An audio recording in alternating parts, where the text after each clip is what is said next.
Hello everybody, welcome to my channel. Today I'm going to show you how to make this card. I'm not actually quite sure what kind of fun fold you would call it. It could either be a backwards gatefold card or it's like a bridgeless bridge fold card. But anyway, it's pretty and I wanted to share it with you, and it's really quick and easy. So without further ado, let's get started. It requires a piece of cardstock, 8.5 by 5.5, the usual size, and it's scored at 2, 3 1/8, 5 3/8, and 6.5. Of course, as always, the directions and the dimensions will be in the bottom, so you don't have to frantically try and write them down or anything. So let me just get my bone folder. So we'll score the first one away and the second one comes back. And again, on the other side, the first one folds away and the second one comes back. So that's the basis of the card. And then what we want to do is add some wonderful designer series paper. I'm going to be using the Light and Airy, Flight and Airy, which sadly is one of the Sale-a-Bration sets. Well, not sadly that it ever was, but it just means that on February 29th, a couple of days time, this is going to no longer be available. So my advice is shop now.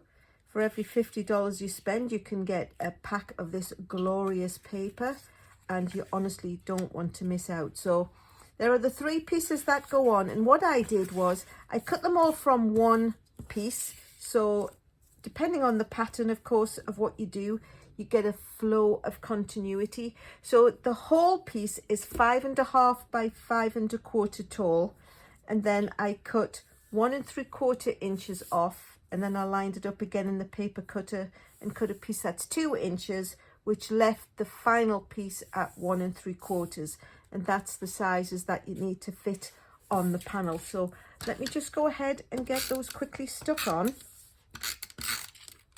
Whoop. Whoa, busy glue. So we're just going to line them up with the usual little border around, and then just have to remember that the slightly bigger piece is the one that goes in the middle. Okay, this card just sort of almost throws itself together. It's great and it's so effective.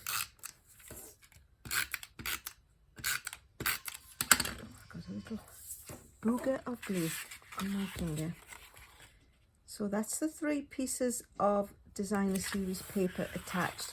Now, of course, this is boho blue and it's quite light on the back, but if you're using a darker piece of initial body cardstock, you might want to add a little panel in, and the back panel is 2 by 5.25. So I'm going to add it just because I have it.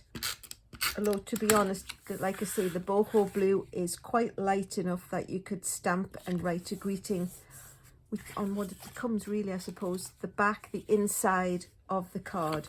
So that's the finished body of the card. Now we just need to decorate it. So I cut out, using, new to me, the Nested Essential dies, and I used the biggest rounded rectangle and the next one down, and I used the Lemon Lolly because I felt it picked out the yellow of the bird's chest, and then the next size just using the basic white.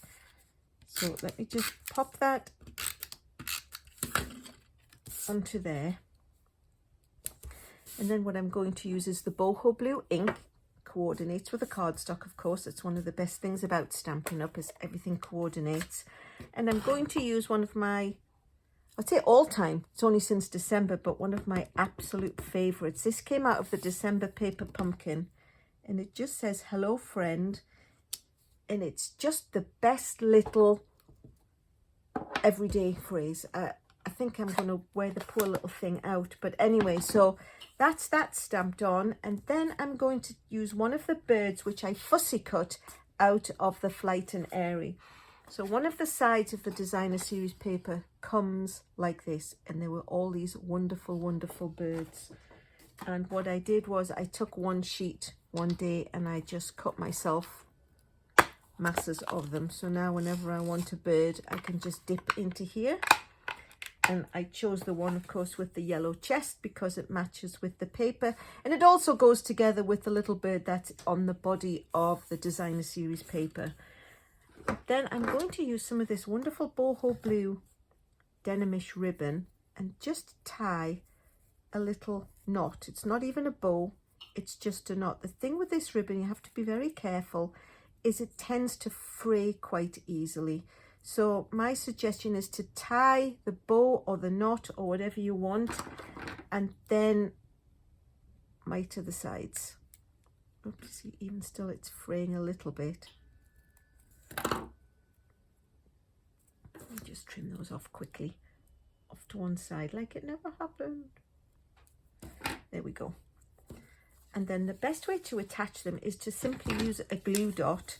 So I'm just going to bring in my slew of glue dots, which again, you can buy glue dots in the catalogue, but I get so many from the Paper Pumpkin subscription. So I just pop one in the corner, peel the backing off and stick the little bow on.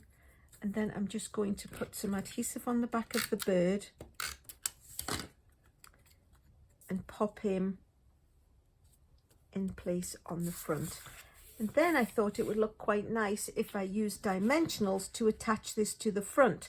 So using our ZZ technique of knowing where to put the adhesive, I flipped it over. Because there is overhang, I didn't want to put any of the dimensionals too far out that they would hang over and then of course ultimately stick the card down when it gets put into the envelope. So I can see where I've put mine, it will just go on the front of the card. So quickly release that. It's a shame because I'm hiding this lovely little bird, but he's got his friend here down. So, and pop that onto the front, and that's it. It's nice little card, like I say, backwards gatefold, bridgeless bridge card. It fits into a standard envelope for mailing, and I think any friend would be quite happy to receive that. So there we go, snap, different little birds of course, but you're limited by your imagination for what designer series paper and what greeting you want to stamp on the front. If you like what you've seen, please consider subscribing or give me a thumbs up. They always go down well. If you've got a question or you want to pass a comment, pop it in the section below. I always try to answer everyone. And like I said earlier, I'll always put the dimensions and any pertinent information in the description box below. The other point, I'm doing Zoom kit classes and get-togethers now. And you can find all the dates and any information either on my website or on my blog. There's a link below and I would absolutely love to have you join me. And there you go, 2 little cards the same. Please join my Zoom classes. Thumbs up, lots to do. Last but not least, thanks so much for watching.